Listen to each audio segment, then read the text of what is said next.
San'atkorlar oilasida tug'ilgan, 3 marta turmush qurgan va 18 yoshda ona bo'lgan Zarina Nizomiddinova nega Rossiyada yashaydi?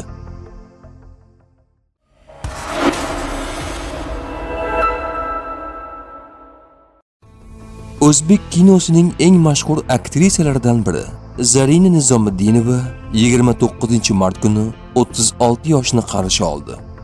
Zarina ayni paytda ijodiy tanaffus qilmoqda. U oilasi bilan Rossiya poytaxti Moskva shahrida yashaydi. Zarina film va seriallarda suratga tushmasa-da, ijtimoiy tarmoqlarda eng ko'p muhokama qilinadigan mashhurlardan. Zarina san'atkorlar oilasida tug'ilganligi uchun bolaligidan san'at to'garaklariga qatnashgan. U 5 yoshidan xor mashg'ulotlarga qatnab, 8 yoshida Uspensky nomidagi musiqa maktabining fortepiano bo'limiga qabul qilingan. Yaqinlari uning musiqiy o'quvidan qoniqmay, raqs bilan shug'ullanishni istashdi. Zarina Nizomiddinova 7-sinfdan o'qishni xoreografiya oliy maktabining milliy raqs bo'limida davom ettirdi. Zarina Nizomiddinova O'zbekistonda xizmat ko'rsatgan artist Shahboz Nizomiddinovning kenja farzandi hisoblanadi. Aslida uning oilasi uchun san'atkor bo'lish yangilik emas. Shu bois Zarina ham hali tili chiqmay turib klipda suratga tushgan. Eng qizig'i, qo'shiqni uning opasi va akasi ijro etishgan. Opasi Mohinur va akasi Shohrux tomonidan kuylangan Karate qo'shig'i 90-yillarda hit bo'lgan.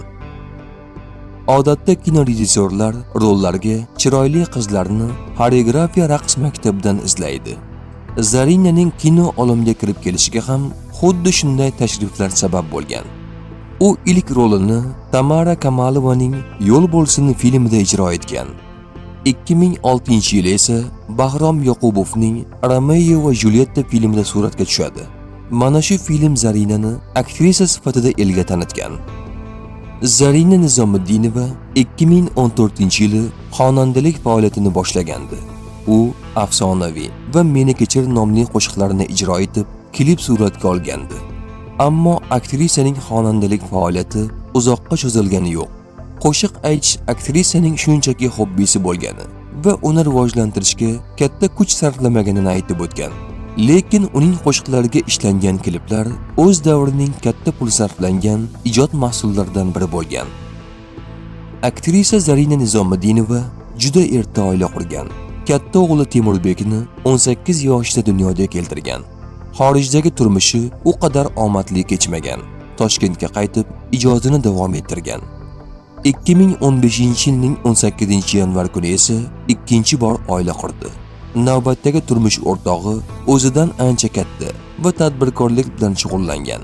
Afsuski, aktrisaning bu nikohi ham uzoqqa cho'zilmadi. Oradan 4 yil o'tib, aktrisaning shaxsiy hayotida yana bir o'zgarish sodir bo'ldi. U Moskva shahrida istiqomat qiluvchi o'zidan 12 yosh katta inson bilan oila qurdi va 2020-yilda Saidumar ismli o'g'lini dunyoga keltirdi. Zarina Nizomiddinova bugungi kunda 2 o'g'li va turmush o'rtog'i bilan Moskvada yashaydi. Vaqti bilan O'zbekistonga kelib, shartnoma asosida film va seriallarda suratga tushmoqda. U so'nggi marta Toshkentga kelganida Parixona serialida ishtirok etdi.